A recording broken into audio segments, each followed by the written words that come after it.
어디 계신 주님께 우리 여기 모인 이유 우리 만모와 주님.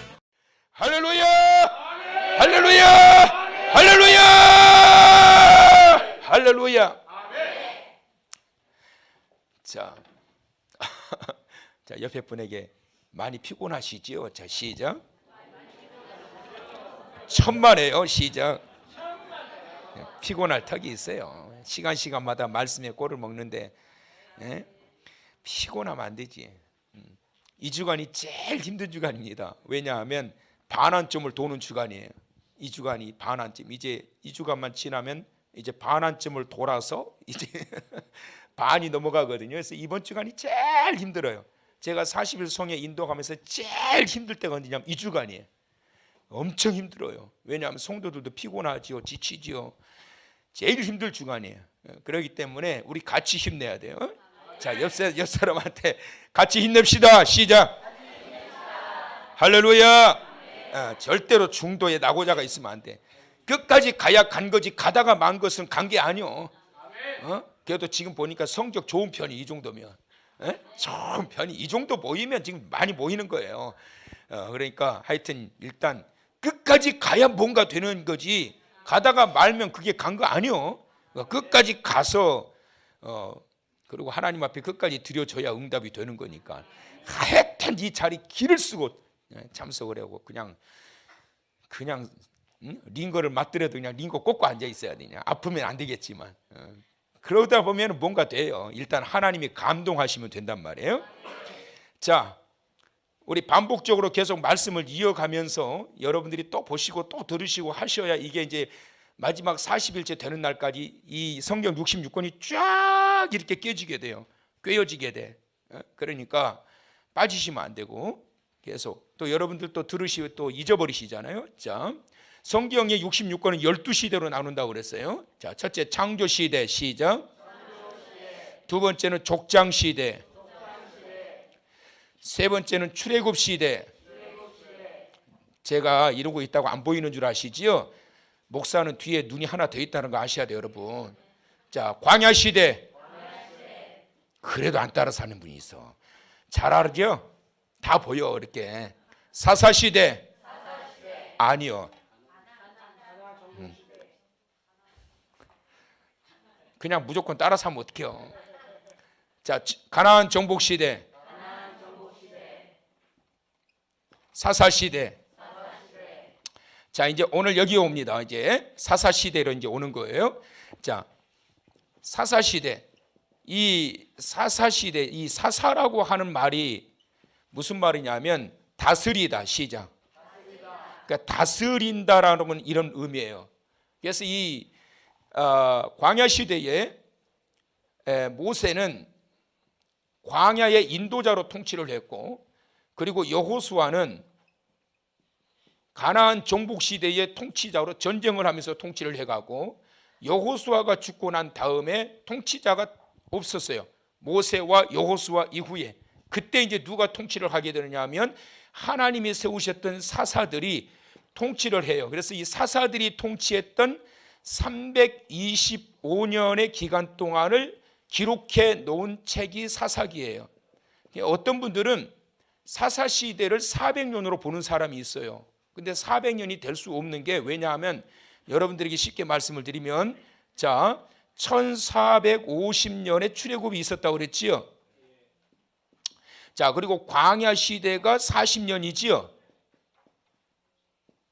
자, 그리고 가나안 땅에 들어가서 이제 정복 전쟁을 하게 되는데, 사사 시대가 끝나고 난 다음에 왕정 시대가 열리게 돼요. 근데 왕정 시대가 주전 1050년, 이때 사울 왕이 왕위에 오르게 돼요. 자, 그러면 1450년에 출애굽해서 광야 40년 있었으니까 1010년이지요. BC 주전은 내려가는 거예요. 더해지는 게 아니고 1010년이란 말이에요. 자, 1050년에 1410년. 어쩐지 대답이 없더라. 그냥 막 받아 적으면 어떻게 틀린 것도. 응? 남승희 송대님 다 봤어. 그냥 막 다 받아 적으면 어떡해. 1410년. 자, 그리고 1050년이란 말이에요. 자, 그러면 이 기간이 약 360년이에요.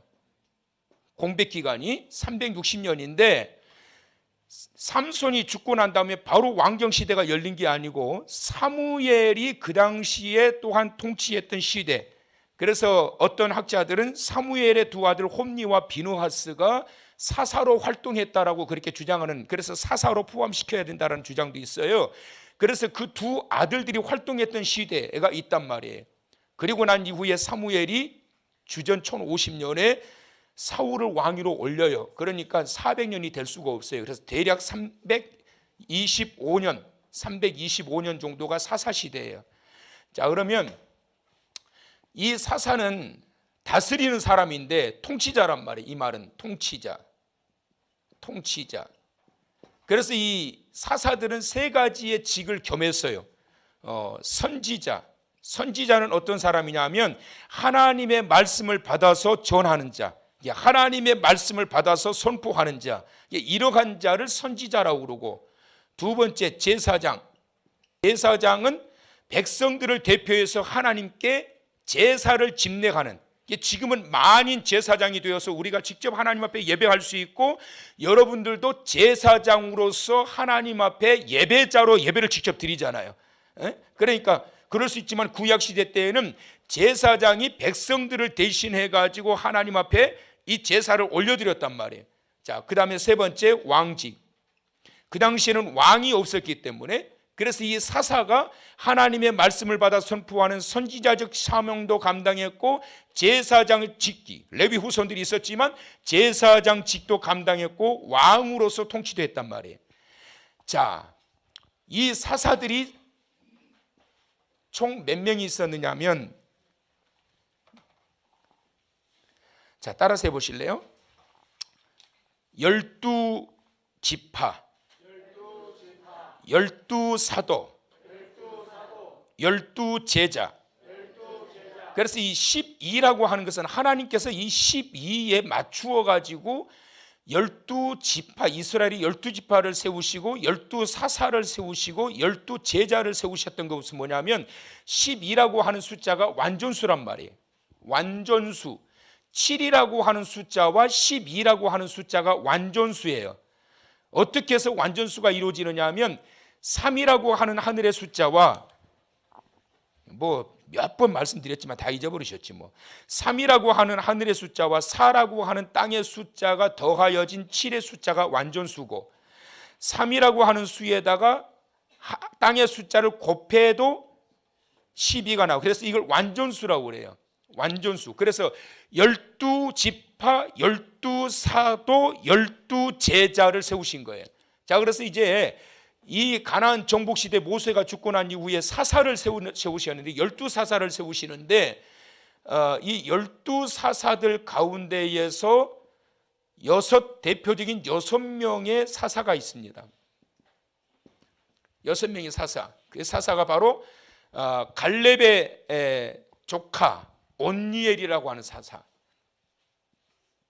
따라서 합시다. 온니엘, 예훗, 드보라. 안 따라서 하시기지요. 입다, 기드원, 삼손. 몇 명이에요? 6명이란 말이에요. 이 6명이 12사사들 가운데 대표적인 사사들이에요. 자, 온니엘은 갈렙의 조카로서 첫 번째 사사가 되게 되고, 예훗은 장애인이에요. 오른손을 쓸 수 없는 장애인. 그러니까 성경에 명확하게 나와 있지 않는데, 오른팔이 없는지 오른팔을 못 쓰는지 모르지만 오른팔을 사용할 수 없어서 왼팔을 사용하는 장애인이란 말이에요.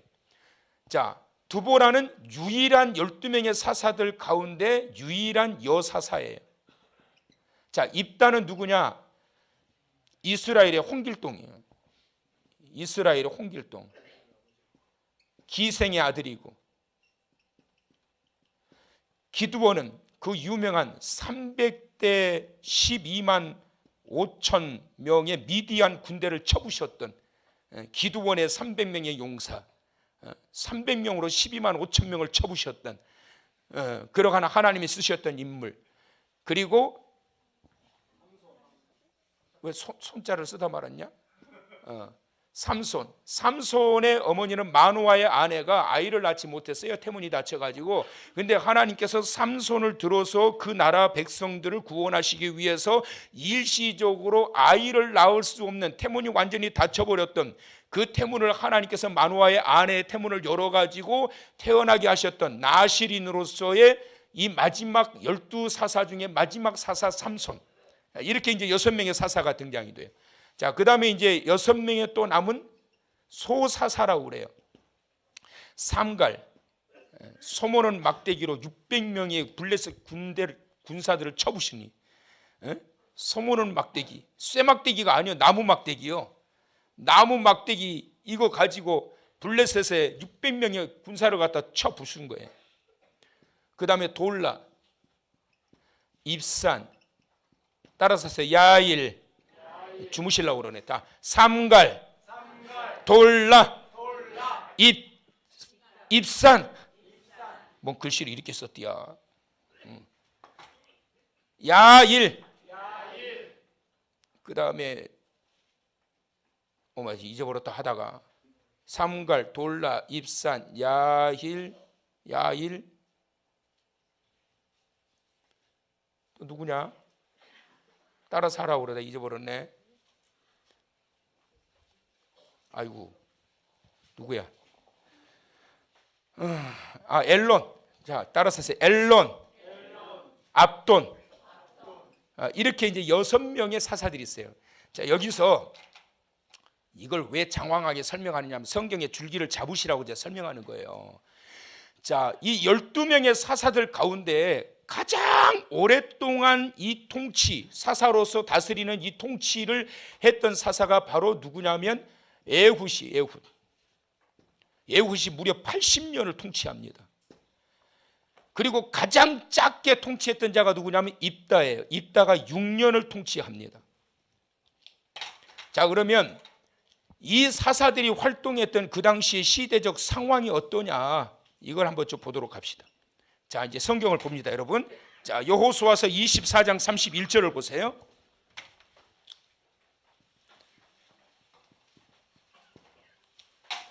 자, 여호수아서 24장 31절. 성경을 찾으셔야 돼. 이제 같이 보셔야 됩니다. 이 배경을 아셔야 되니까. 자, 이스라엘이 여호수아가 사는 날 동안과 여호수아 뒤에 생존한 장로들, 곧 여호와께서 이스라엘을 위하여 행하신 모든 일을 아는 자들이 사는 날 동안 어떻게 했다? 여호와를 섬겼더라. 이 말이 무슨 말이냐면 여호수아가 살아있는 동안과 여호수아 뒤에 생존했던 장로들, 이 지도자들이 살아있는 이 종교 지도자들, 그들의 영적 지도자들이 살아있는 동안까지만 이 백성들이 하나님을 섬겼고, 이들이 다 죽고 난 다음에 하나님을 잊어버렸다는 거예요. 자, 사사기서 이제 2장을 보세요, 여러분. 자, 사사기 2장 7절. 다 같이 시작. 백성이 여호수아가 사는 날 동안과 여호수아 뒤에 생존한 장로들, 곧 여호와께서 이스라엘을 위하여 행하신 모든 큰 일을 본 자들이 사는 날 동안에 여호와를 섬겼더라 그랬단 말이에요. 그러니까 그 다음에는 안 섬겼단 말이에요. 그 다음에 이들이 죽고 난 다음에 그들이 안 섬겼다는 거예요. 10절. 그 세대의 사람도 다 그 조상들에게로 돌아갔고 그 후에 일어난 다른 세대는 뭐라고요? 시작. 여호와를 알지 못하며 여호와께서 이스라엘을 위하여 행하신 일도 알지 못하였더라. 그러니까 여호수아와 그 장로들과 그 지도자들이 다 죽고 난 다음에, 떠나고 난 다음에 뭐가 끊어져 버린 거예요? 신앙의 맥이 끊어져 버린 거예요. 여러분이 나라의 위기와 교회의 위기와 가정의 위기와 믿음의 위기는 여기에서 오는 거예요. 믿음의 대가 끊어져 버렸다고. 믿음의 대가. 믿음의 손조들 여호수아와 그 당시에 그 놀라운 이 가나안 정복을 통하여 하나님의 도우셨던 이 놀라운 일들을 경험했던 그들이 죽고 난 다음에 이 신앙의 대가 끊어져 버리고 난 이후에 10절 하반절에 여호와께서 이스라엘을 위하여 행하신 일들을 알아요, 몰라요? 몰라요. 왜 몰라요? 안 가르친 거예요. 그래서 여러분, 교육이 교육이 그렇게 중요한 거예요, 여러분. 그래서 40일 송회가 그래서 중요한 거라고. 매일 모여서 아이들 이렇게 다 이렇게 같이 와가지고 옆에 앉아서 알아듣든 못 알아듣든 그러다가 보면은 그래도 몇 가지라도 알아듣지 않겠냐. 그걸 40일 동안 저장해봐요. 그게 얼마냐고. 자, 11절. 그래서 어떻게 되는가 보세요. 이스라엘 자손이 여호와의 목전에 뭘 행했다? 악을 행하여 뭘 섬겨요? 바알들을 섬기며 애굽 땅에서 그들을 인도하여 내신 그들의 조상들의 하나님 여호와를 어떻게?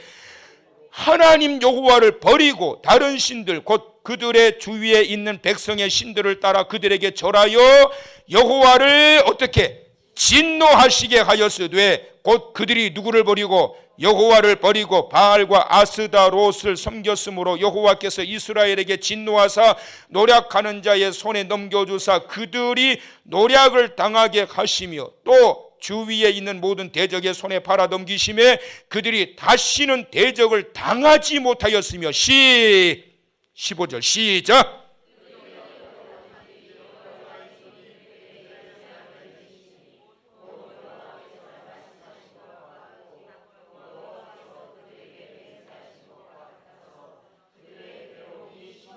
자, 여러분 오늘 설교 포인트 15절 말씀 잊어버리면 안 돼요. 자, 다시 한번 크게 읽어보세요. 시작. 그들이 어디로 가든지 여호와의 손이 그들에게 재앙을 내리시니 곧 여호와께서 말씀하신 것과 같고 여호와께서 그들에게 맹세하신 것과 같아서 그들의 괴로움이 심하였더라. 여러분, 하나님께서 이 백성들을 인도하시고 난 이후에 3개월 만에 시내산에 도착했다고 그랬잖아요. 시내산에 도착해서 율법을 주셨다고 그랬잖아요. 그 율법의 말씀을 주셨는데 이 말씀을 지키라고 주셨고 마지막 모세가 죽기 전에 이 말씀을 따라 말씀을 지키라고 신명기에서 그렇게 강조하잖아요. 그런데 이 백성들이 가나안 땅에 들어가고 난 다음에 딱 가서 보니까 이제는 정착이 되고 안정적으로 이제 자기들의 삶의 터전이 마련이 되어지게 되고 이전에는 광야에서 베두인족처럼 이렇게 막 그냥 흘러 지나왔던 삶이 이제는 집을 짓고 안정적으로 가정을 꾸미면서 이렇게 살다 보니까 살기 편해지다 보니까 이제는 어떻게 되느냐면 그들의 마음이 하나님을 향해서 변해가기 시작한 거예요. 근데 가장 중요한 것을 잊어버린 거예요. 무엇을 잊어버렸느냐? 하나님께서 우리 민족을 거기서 어떻게 여기까지 인도해 오셨는지 이 사실을 잊어버렸단 말이에요. 보이지 않는 하나님을 섬기기보다 보이는 그 땅의 모든 우상 잡신들을 섬기기 시작했어요. 왜 그 땅에 그 우상 잡신들을 섬기기 시작했느냐 하면 그 땅에 가서 이 백성들이 농사를 안 지어봤잖아요. 근데 가나안 족속들은 계속 그 땅에서 400여 년 동안 몇 대를 흘러오면서 농사를 지어 살고 있었잖아요. 그래서 그들을 통하여 어떻게 농사를 지어야 농사가 잘 되고 어떻게 해가지고 어떤 기술력으로 어떻게 이런 씨를 뿌리고 어떻게 거두어야 되는지 이런 것들을 그들을 통해서 자문을 받고 그러면서 그들과 교제가 이루어지게 되면서 자연적으로 바알의 신을 섬기게 만들었고 풍요의 신을, 그러면서 그 우상의 신에 빠지기 시작하면서 인간적으로 가까워지니까 그들이 섬기는 그들의 신을 자동적으로 섬기게 되면서 하나님을 잊어버리게 된 거예요. 그래서 여호와 하나님을 버리고 그리고 다른 신들에게 절하며 여호와를 진노하시게 하였다. 이것이 바로 사사시대 325년 동안의 흐름이에요. 자, 여기에 왜 사사가 필요했느냐? 사사가 필요할 수밖에 없었던 것은 이런 상황에서 하나님이 진노를 내리셨기 때문에, 하나님의 진노가 임하셨기 때문에, 그래서 그들이 하는 모든 일들마다 하나님께서 꽁꽁 묶어버리신 거예요. 그러면서 이 사사들을 세우시면서 하나님이 하셨던 일, 이것을 통해서 어떤 교훈을 주시기를 원하셨을까? 이 백성들에게 이 사실을 통해서 하나님께서 주시는 것, 하나님의 도우심이 아니고서는 아무것도 할 수가 없다. 너희가 애굽에서 나와서 광야의 생활도 하나님이 보호하시고 하나님이 도와주셨기 때문에 그 광야에서 신발도 안 떨어지고 옷도 안 떨어지고 목마를 때 물이 내려오게 되고 모든 만나를 통하여 너희를 먹이시고 광야 가운데 너희를 보호하셔서 그 하나님의 도우심이 여기까지 있게 되었다라고 하는 이 사실을 알게 하도록 하기 위하여 사사들을 그 시대에 하나님이 세우셔서 심판해 가시기 시작하는 거예요. 그런데 여러분, 사사들을 세우시는데 한번 보시라고요. 에훗은 오른손도 쓸 수 없는 왼손 장애인을 들어가지고 하나님께서 그 나라를 구원해 가시는 거예요. 하나님의 도우시면 오른팔을 쓸 수 없는 에훗과 같은 이 장애인도 저 모든 대적자들을 무찔른다. 너희들은 양손이 멀쩡해도 죄 많은 너희들은 아무것도 할 수 없지만, 너희의 힘과 너희의 의지를 통해서 이룰 수 없지만 하나님이 도우시는 그 손길을 통하여 장애인이라 할지라도 하나님은 이 나라를 구원해 가신다. 이것이 바로 이걸 교훈으로 보이기를 원하셨던 거예요. 두보라, 유일한 가정주부였던 이 두보라, 그 당시 이스라엘의 군대 장관이었던 바락조차도 그 야빈의 군대가 무서워가지고 900척이나 되는 이 철병거가 무서워가지고 하나님이 도와주신다고 하고 하나님이 이기게 해주신다고 말씀해도 무서워서 못 가는 거예요. 결국은 그 900척의 군대와 10,000명의 군대를 이끌고 가서 단판을 짓고 물리쳤던 자가 누구냐면 두보라요. 야빈의 군대 장관이었던 시스라를 마지막 쳐 죽였던 자가 누구냐면 야엘이라고 하는, 천막에서 가정주부였던 야엘이라고 하는 그 여인을 통해서 시스라를 심판하십니다. 세상에 이스라엘의 그 장정들이 60만 명이 넘고 군사가 몇 명인데 그 모든 자들이 아무것도 못해요. 벌벌벌 떨고. 결국은 어떤 자가 하나님의 구원의 능력을 펼치게 하시느냐? 하나님께서 도우시는, 하나님이 함께 하시는, 하나님이 쓰시는 그 자를 통해서 하나님의 구원의 역사가 펼쳐지게 된다. 장애인이라도 상관없다, 여인이라도 상관없다, 그 누구라도 상관없다. 누가 하나님의 편에 서 있느냐, 이걸 보시는 거예요. 하나님의 편에 서 있는 자를 하나님이 붙들어 사용하신다고. 기생의 아들이었지만, 볼품없는 기생의 아들이었지만 입다를 통해서 하나님이 구원하시고, 기드원이었지만 300명을 가지고 미디안의 12만 5천 명을 어떻게 무찌르느냐고요. 여러분, 인간의 힘과 능력으로 할 수 있는 가능성의 조건들, 이 모든 것들을 싹 하나님께서 헐어버리시고, 불가능한 상황에서 32,500명이 12만 5천 명과 싸우겠다고 몰려왔는데 이것도 많다, 내 보내라. 다 떠나가고 10,000명 남았어요. 10,000명 가지고 12만 5천 명을 어떻게 싸우냐고. 이것도 많다. 하나님은 300명만 뽑아가지고 하게 하신 거예요. 무엇을 보여주시기를 원하시느냐? 너희의 힘과 능력과 너희의 군사력을 가지고 저들과 싸워 이기게 하는 것이 아니라 하나님이 도와주시는 그 은혜와 능력이 임함으로 말미암아 승리하게 되는 것이다. 그래서 여러분, 우리가 기도할 때 가장 많은 기도가 뭐냐면 그 기도만 하시면 돼요. 기도만 안 되면 하나님 저 좀 도와주세요. 하나님 도와주세요. 안익대 선생님이 크리스찬이잖아요. 그래서 애국가에다 그걸 넣었잖아요. 우리나라가 어떻게 해서 이렇게 살게 되었고 독립하게 되었느냐? 하나님이 도우셨어요. 하나님이 보호하사 우리나라 만세. 원래 이 복음성가였어요. 애국가가 동해물과 백두산이 마르고 닳도록 하나님이 보호하사 우리나라만 만세.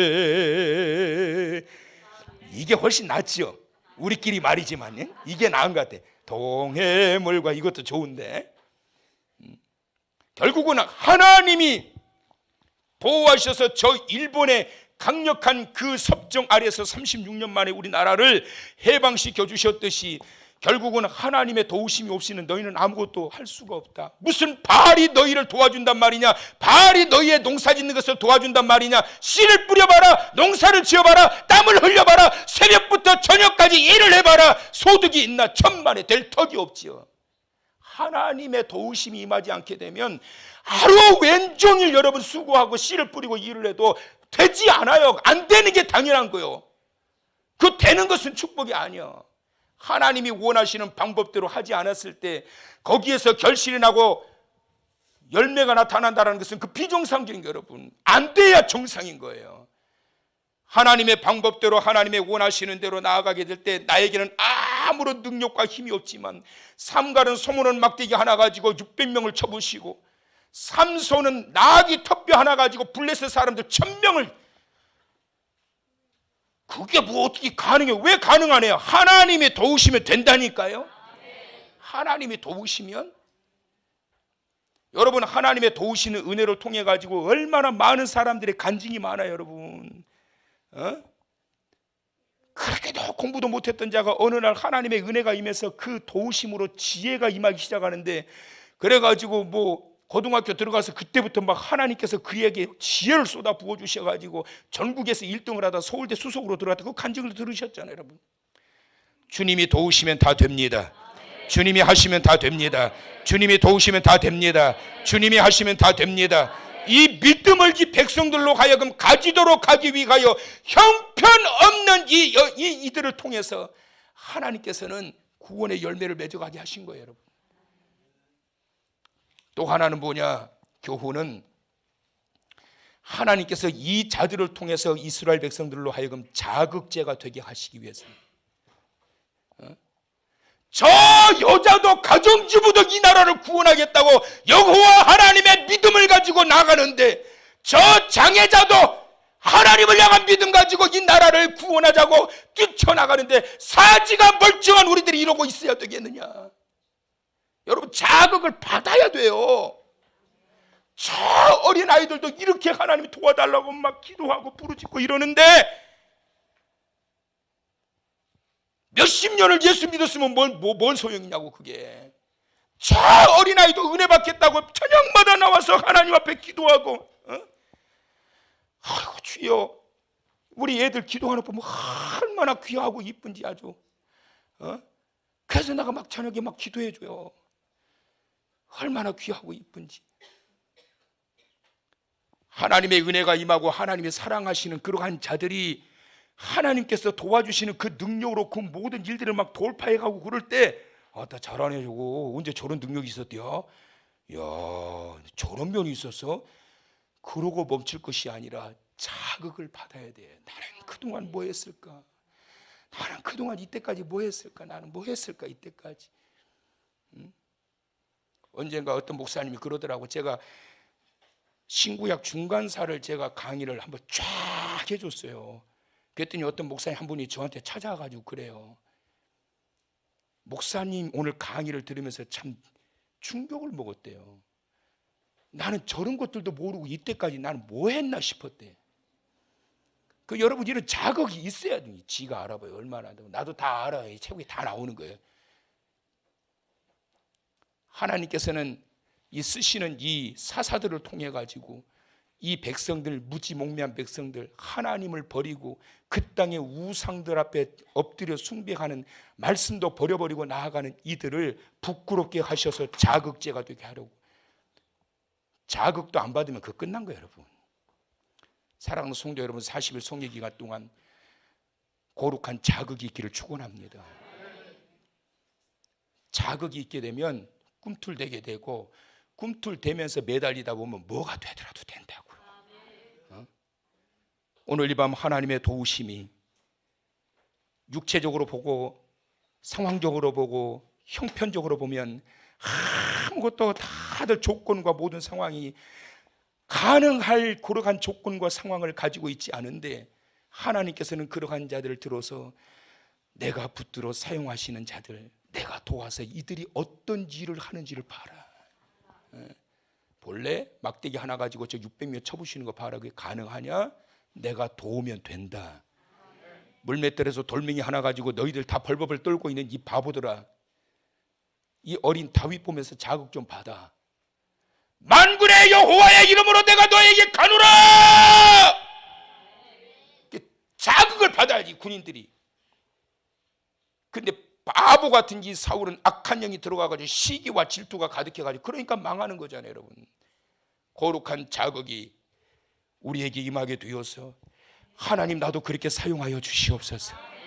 나도 영적으로 장애인이요, 나도 아무 능력과 힘도 없는 자요, 나에게 쥐어져 있는 것은 다 말라 비틀어진 나무 막대기 같은 것밖에 없고 드릴 것 아무것도 없는데, 그러나 주님이 나를 들어서 사용하시고 나를 도와주시면 능치 못할 일이 없음을 믿사오니 도우시사 나도 그 일을 하게 하여 주시옵소서.